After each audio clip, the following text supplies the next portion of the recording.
पुढील राजकीय वाटचाली कुणाचा आवाज कुणाचा विषयावर आपण पुढे यायचं आहे।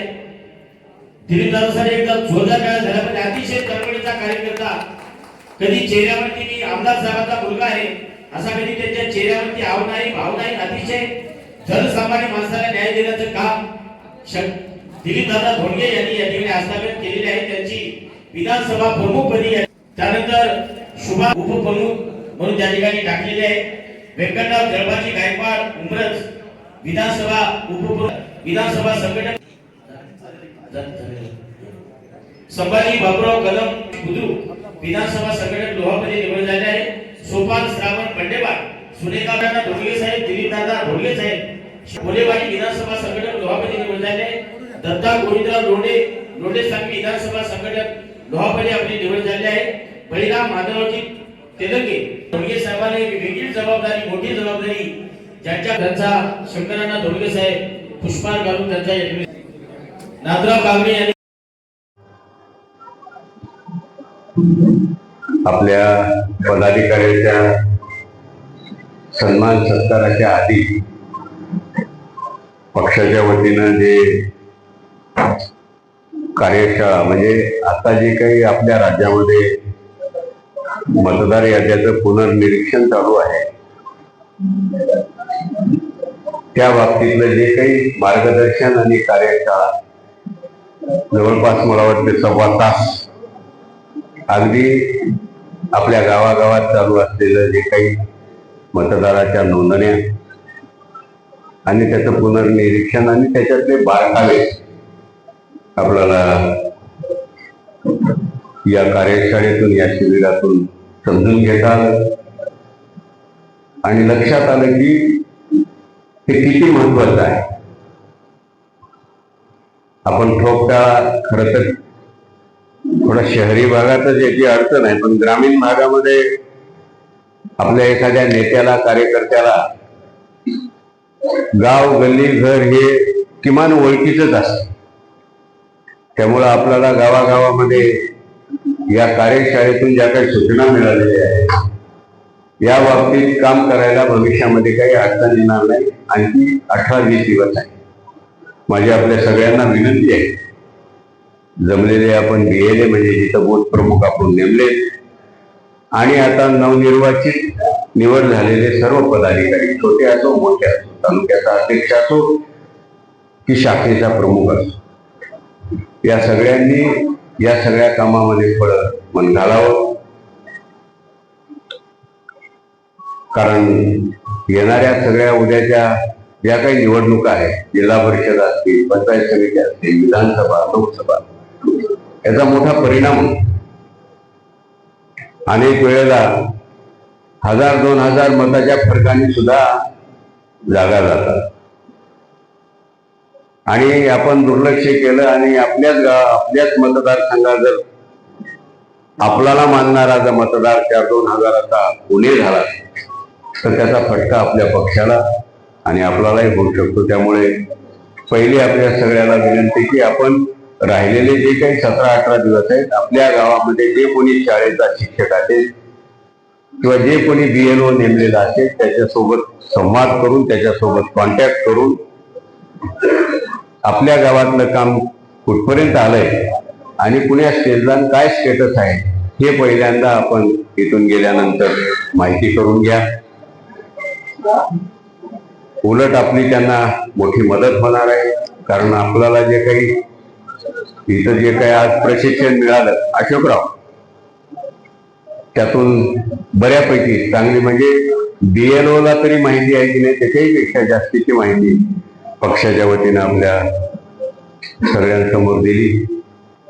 मी दुसऱ्यांदा तुमचं मनापासून आभार व्यक्त करणार आहे एका कामासाठी की 29 तारखेला आपल्या सगळ्यांचा लोहाच्या बैल बाजार मैदानावर आपल्या सगळ्यांचा जाहीर प्रवेश झाला आणि प्रवेशाच्या आधी सुद्धा आपली इथंच मला वाटते बैठक झाली होती। सगळ्यांची मतं आपण जाणून बी घेतली होती आणि सगळ्यांनी संमती दिली होती की अण्णा, एकनाथराव शिंदे साहेब हे आज महाराष्ट्रातले अत्यंत धाडशी, समाज उपयोगी निर्णय घेणारे आणि आज घडीला महाराष्ट्रात त्यांच्या तोडीचा दुसरा नेता नाही. जर आपल्या बळीराजाच्या पदरात भविष्यात काही मोठं गिफ्ट मिळवायचं असेल किंवा मोठी काहीतरी बाब मिळवायची असेल, जे वर्षानुवर्ष आपला शेतकरी समाज, आपला बळीराजा, ठीक आहे, ज्या काही कर्जमाफ्या होतात, अनुदानं मिळतात, त्या सरकारच्या जबाबदाऱ्या, ते तर प्रत्येक सरकाराच्याही काळात कमी अधिक होतात. पण हा काय त्याच्यावरचा अंतिम उपाय नाही. या राज्यातल्या जर शेतकरी समाजाच्या अडीअडचणी दूर करायच्या असेल, इथं होणाऱ्या शेतकऱ्याच्या आत्महत्या थांबवायच्या असेल, तर त्याला एका मोठ्या डोनेशनची गरज आहे, मोठ्या गिफ्टची गरज आहे, मोठ्या ऑपरेशनची गरज आहे.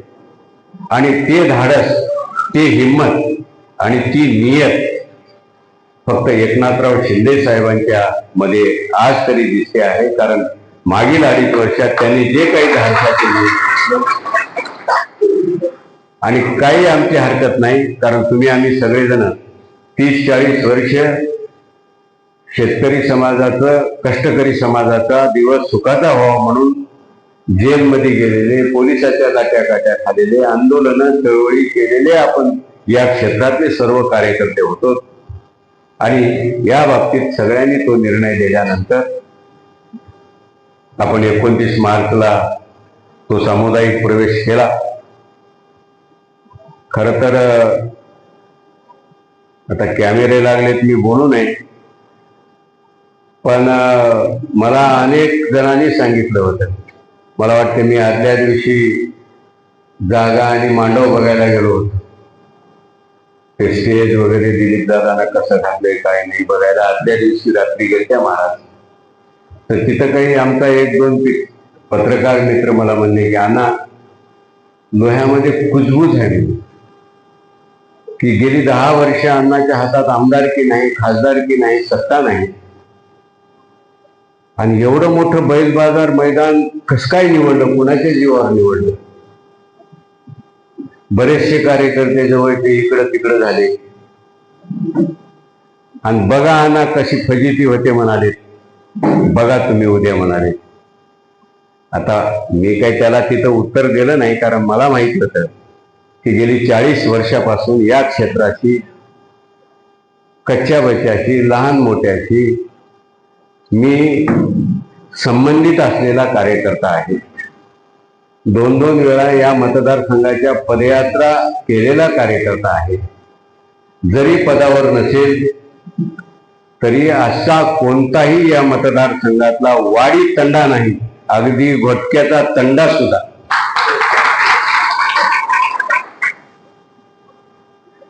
तिथला माणूस माझ्या ओळखीचा नाही. त्या तंड्यावर गेल्यानंतर शंकरांना आलाय रे सतरंजी टाका म्हणणारा माणूस नाही, असा कोणताच भाग नाही, येळीपासून भास्करराव. त्यामुळं मी त्यांना निमंत्रण दिलेलं आहे, मी त्यांना कॉल दिलेला आहे की बाबा महत्वाचा प्रसंग आहे. या राज्याचे उपमुख्यमंत्री, धाडशी नेतृत्व आणि सर्व अर्थाने परिपूर्ण असलेलं नेतृत्व आपल्या क्षेत्रात येत आहे. आणि माझ्या तुम्ही विनंतीला आपण यावं अशी सूचना केली होती. मला वाटते जे काही कुचकुच चालू होती, काही जण तर प्रचार करू ते येईच नात म्हणून, ते आता विरोधक असू शकतात समजा, पण जे कुचकुच चालू होती त्या कुचकुचीला कायम तुम्ही सगळ्या मंडळींनी कायमचं तोंडाला कुलूप लावलं, याच्याबद्दल तुमचे मनापासून ती जी काही सभा लोह्याच्या बैल बाजार मैदानावरली यशस्वी झाली, ती ग्रँड सक्सेस म्हणतात, त्याचं श्रेय 100% मी तुम्हा सगळ्या माझ्या सहकार्यांना आणि पदाधिकाऱ्याला देतो. कारण इतक्या काळात त्या दिवशी एकादश, गावोगाव कीर्तन, महादेवाचे लग्न आणि सगळ्यात महत्वाचं म्हणजे तुमच्या कानात एक गोष्ट सांगतो. वेळ झालाय, नाश्ता पाणी करून आपण जाऊ. महत्वाची बैठक होती. एकनाथराव शिंदेला आपल्या सगळ्याकडून मोठी अपेक्षा आहे.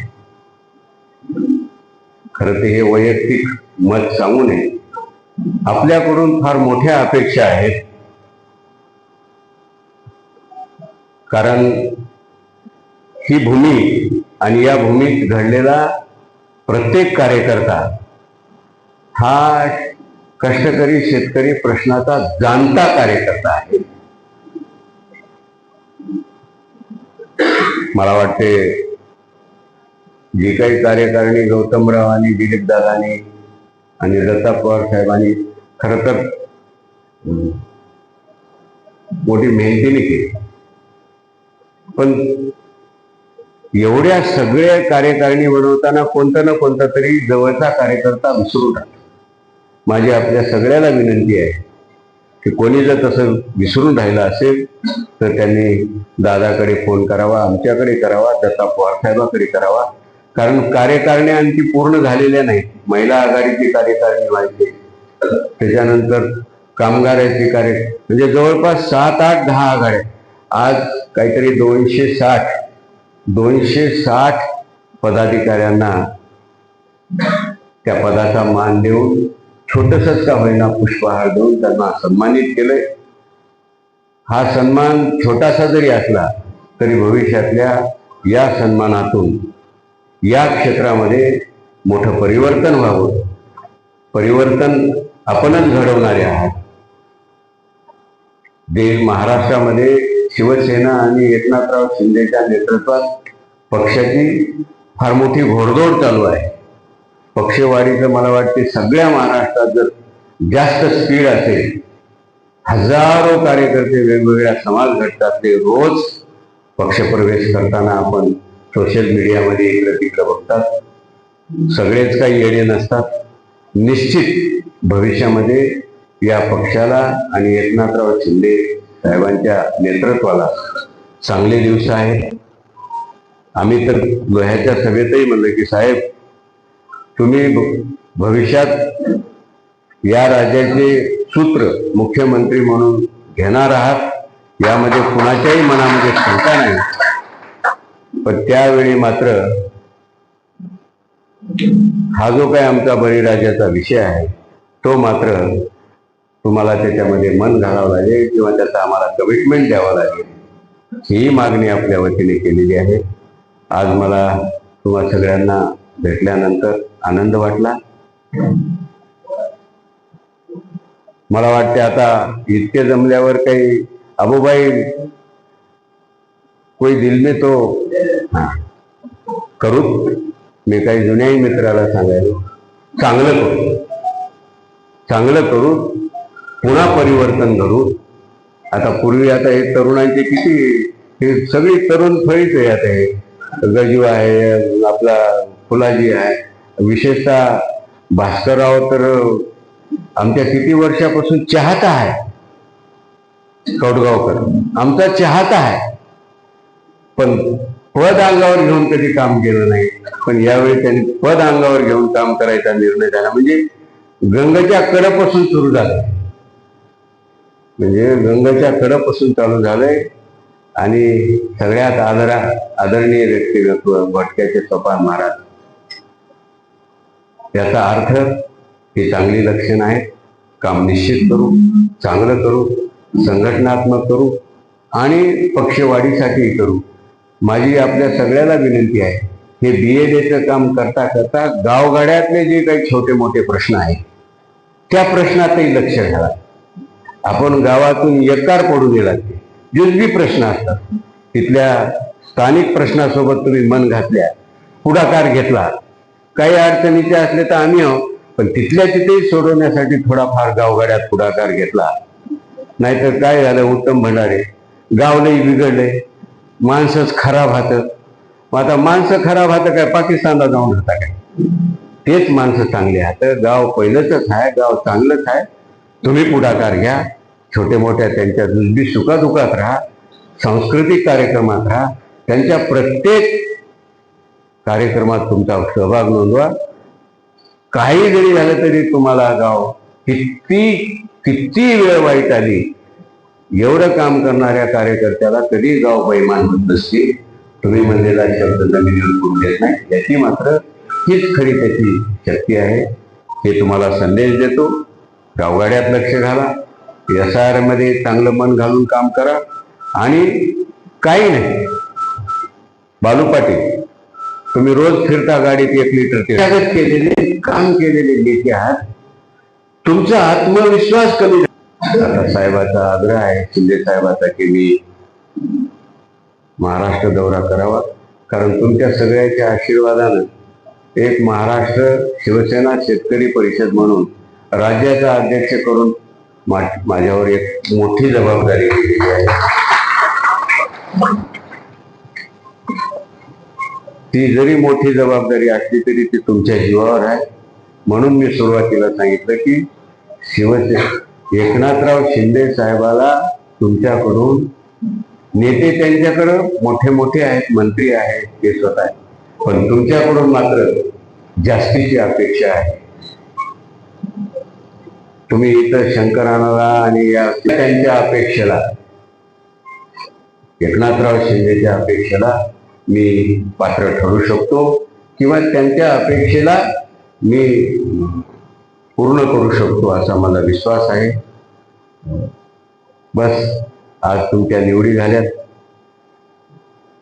तुम्हाला, तुमच्या कार्याला, तुमच्या भविष्यात, तुमच्या व्यक्तिमत्वाला, तुमच्या गावामध्ये, तुमच्या क्षेत्रामध्ये तुमचं कार्य उजळून निघो, त्याला समाज मान्यता मिळो, समाजाच्या सुखादुःखात जाण्याची तुम्हाला बुद्धी येऊ.